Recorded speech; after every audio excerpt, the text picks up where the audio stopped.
All right, so what we're gonna do today is show you guys how to remove the valve stem on these tubeless tires. Right now I have a back wheel detached just for demonstration purposes. Removing it is a little bit easier than putting it back in. Really, you just need a pair of needle nose pliers and you can try to grip it down by the rubber base and it should pull out relatively easily. To reinsert it, you'll definitely want some type of tire pry just to be able to get the wedge of the tire open so you can insert it on the other end of this valve hole.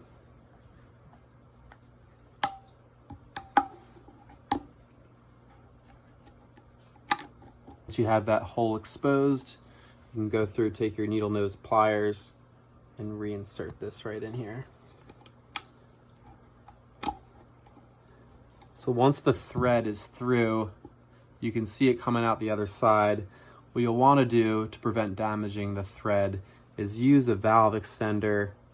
These usually will come with your scooter, and this will give you some a solid surface to pull on without damaging the threads on the valve itself.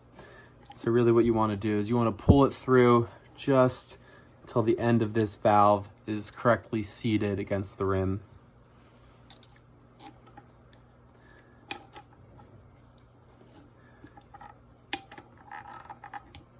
Once that happens, you'll hear it kind of snap into place. To get a better look, you can see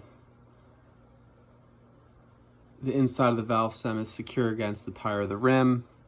The valve on the other side is fully out and seated as if it was right before we removed it.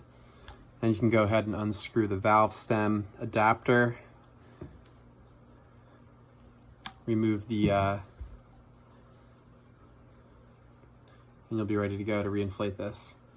Now again, make sure when you are reinflating, because these are tubeless, you can't use a normal bike pump. You need a high pressure air compressor to be able to set the seal around these tubeless rims.